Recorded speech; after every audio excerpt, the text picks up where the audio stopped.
नमस्ते।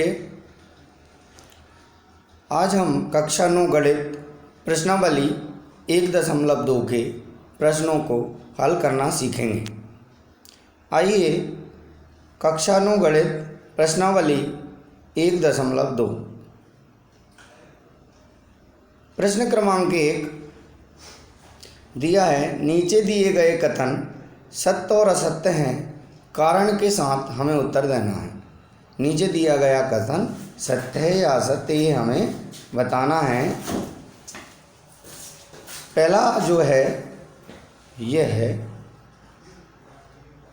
प्रत्येक अपरिमेय संख्या एक वास्तविक संख्या होती है। इनका कहना है कि प्रत्येक अपरिमेय संख्या होती है।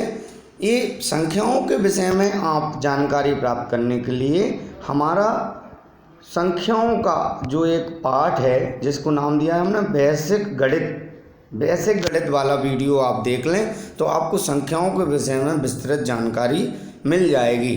ठीक है, यूट्यूब पर या हमारी आप लोगों की बच्चों की आईडी पर बेसिक गणित के नाम से लगभग सब क्लासों में 6, 7, 8 सब में डला हुआ है। उसमें आप चेक कर लें तो आपको ये संख्याओं के विषय में सारी जानकारी मिल जाएगी। अब ये कह रहे हैं कि अपरिमेय संख्या एक वास्तविक संख्या है। हाँ, सत्य है, क्योंकि वास्तविक संख्याओं का संग्रह परिमेय और अपरिमेय से बनता है। जैसे जब हमने संख्याएं बताई थी तो मैंने कहा था वास्तविक संख्या मतलब रियल नंबर, R बराबर होता है Q मतलब परिमेय संख्या है प्लस Q डैश मतलब अपरिमेय संख्या है। यानी जब वास्तविक संख्याओं का जो रूप है वह परिमेय और अपरिमेय को जोड़ने पर ही प्राप्त होता है, तो प्रत्येक अपरिमेय संख्या भी वास्तविक संख्या होगी और प्रत्येक परिमेय संख्या भी वास्तविक संख्या होगी। अतः पहले वाले प्रश्न का आंसर हम लिखेंगे सत्य है, क्योंकि वास्तविक संख्या का संग्रह भी परिमेय संख्या का बना होता है। ठीक है, अगला प्रश्न हम देखते हैं। अगला कह रहे हैं संख्या रेखा का प्रत्येक बिंदु अंडर रूट के रूप का होता है, यदि अंडर रूट m के रूप का होता है, जहां m एक प्राकृत संख्या है। ये चीज़ बिल्कुल असत्य है। स्पष्ट है कि संख्या रेखा का प्रत्येक बिंदु अंडर रूट के रूप का होता है। नहीं, देखो संख्या रेखा आपको मैंने कक्षा 6 वाला जो वीडियो था उसमें संख्या रेखा समझाई थी। एक बार मैं और आपको संख्या रेखा समझाता हूँ। देखना बच्चों, एक लाइन है, इसके बीच में हमने 0 लिखा। 0 संख्या रेखा पे क्या होता है, जब हम दाहिने हाथ साइड जाते हैं तो प्लस की वैल्यू मिलती है इस तरीके से। ये हमारा 2 है। इस तरीके से जाओगे तो -1, -2, -3। यहाँ आगे बढ़ोगे तो और वैल्यू बढ़ती जाएगी और यहाँ आगे बढ़ोगे तो और वैल्यू बढ़ती जाएगी।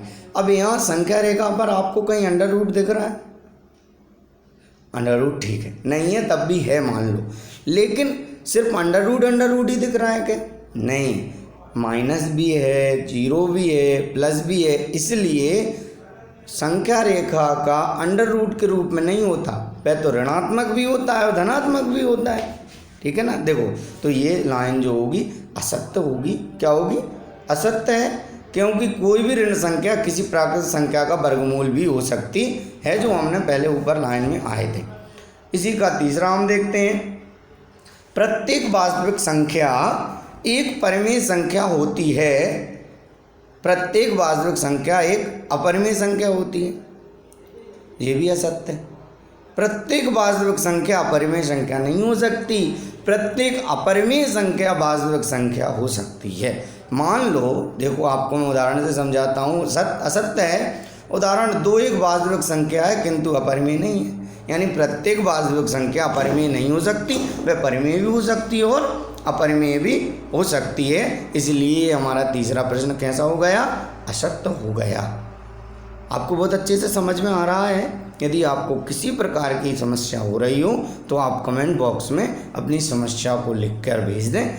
निश्चित ही आपको अपनी समस्या का समाधान शीघ्र ही मिल जाएगा। आइए हम प्रश्न नंबर क्रमांक 2 पर चर्चा करते हैं।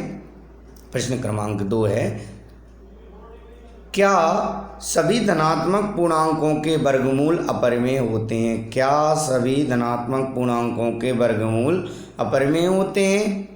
और यदि नहीं तो एक ऐसी संख्या के वर्गमूल का उदाहरण दीजिए जो एक परिमेय संख्या है। ठीक है, देखो इसका जो आंसर है ना वो तो है नहीं। क्या हो गया? नहीं। उदाहरण दिया, हमने देखा कि √4 है बराबर 2। ये क्या है? √4 एक परिमेय संख्या है, √9 में 3 एक परिमेय संख्या है। तो हो गया। क्या सभी धनात्मक पूर्णांकों के वर्गमूल अपरिमेय होते हैं? यदि नहीं तो हाँ हम लिखेंगे हाँ सभी धनात्मक पूर्णांकों के वर्गमूल अपरिमेय होते हैं, नहीं होते। नहीं लिख दिया उदाहरण, जैसे कि √4 है उसका 2 है वो परिमेय है, अपरिमेय नहीं है। इस प्रकार से हमारा दूसरा प्रश्न भी कंप्लीट हो गया। आपको बहुत अच्छे से समझ में आ रहा होगा। आगे हम चलते हैं। इस प्रकार जो 1.2 एक्सरसाइज थी वो इतनी ही छोटी थी, 2 ही क्वेश्चन थे और वह हमारे पूरे हुए। अब हम इसी क्रम में 1-2 क्वेश्चन 1.3 के भी कर लेते हैं। अब प्रश्नावली 1.3 हम प्रारंभ करते हैं। आइए, पहला है निम्न बिंदुओं को दशमलव के रूप में लिखिए और बताइए कि दशमलव प्रसार किस प्रकार का है। चलिए भैया आगे चलते हैं। जैसे ये दिया है 36/10, बहुत अच्छे से समझना बेटा, भाग है कुछ भी नहीं है। जैसे छोटे छोटे भाग करते थे वैसे ही भाग है। आपने 6, 7, 8 में किए भी होंगे। 36/100।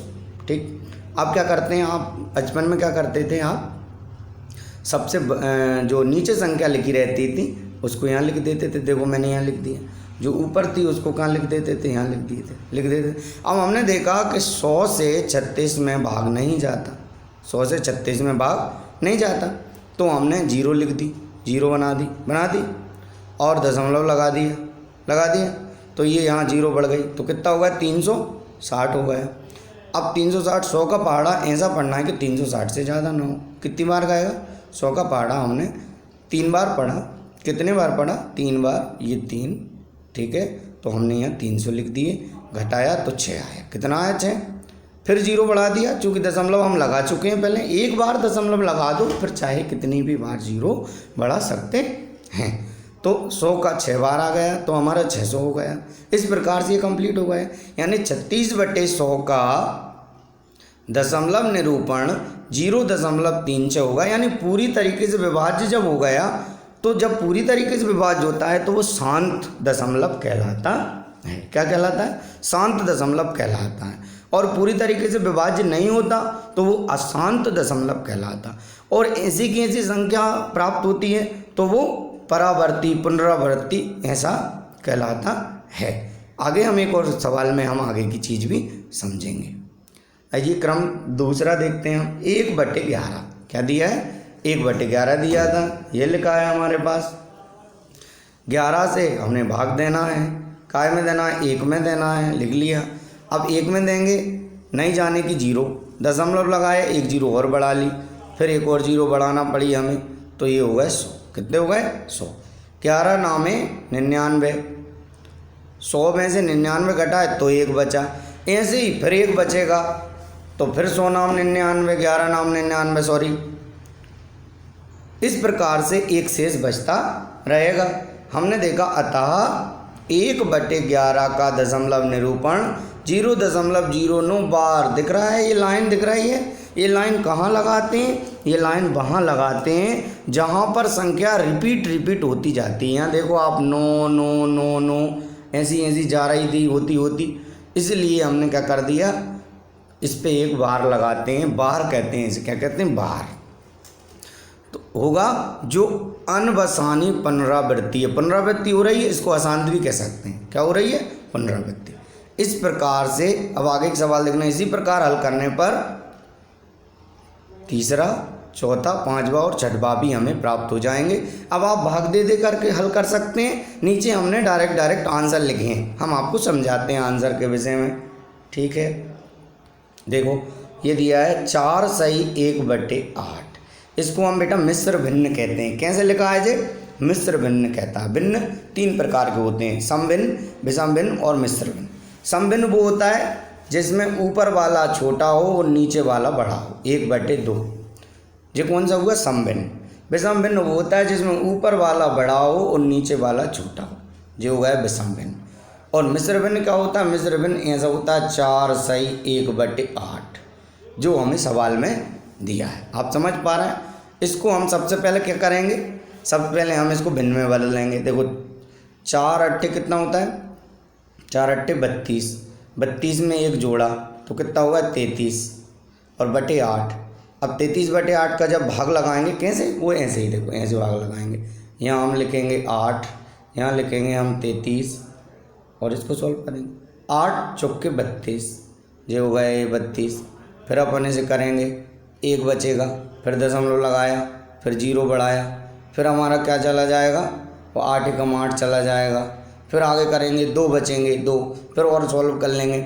इस प्रकार से हम इसको सॉल्व करते रहेंगे तो हमारे पास आंसर आ जाएगा 4.125, यानी पूरी तरीके से कट जाएगा तो ये शांत कहलाएगा। इसी प्रकार अगला 3/13 है। इसको जब सॉल्व करेंगे तो ये संख्या रिपीट होती रहेगी। क्या होती रहेगी? इसलिए हम इसको जेई का जेई लाइन अनावसानी पुनरावृत्ति यहाँ के यहाँ लिख देंगे। ठीक, इसका अगला देखेंगे 2/11, उसको सॉल्व करेंगे 0.18, जे भी रिपीट, जो रिपीट होगा उस पर ही डंडा खिंचेगा ऊपर। समझ पा रहे हैं? ये भी पुनरावृत्ति है, वही की वही संख्या, यहाँ लाइन लिख दीजिएगा आप, अनवसानी पुनरावृत्ति या आसान। इस प्रकार देखो आप, छठवा वाला है, छठवे वाले में कोई दिक्कत नहीं है, ये दिख रहा है, ये पूरा कट गया तो इसको हमने शांत कह दिया। आप समझ पा रहे हैं? इस प्रकार आप इसको नोट कर लें और समझें। समस्या आने के लिए आप हमें कमेंट बॉक्स में बता दें। तो आशा करते हैं कि ये सारी चीज़ें आपको समझ में आई होंगी। इस प्रकार से हमने दशमलव निरूपण में शांत, अशांत और अनावर्ती सीखा, और संख्या रेखा पर और वास्तविक संख्याएं क्या होती हैं, परिमेय क्या होती हैं, कक्षा 9 में प्रश्नावली 1.2 हमने कंप्लीट की है ना। इस प्रकार से अब धन्यवाद।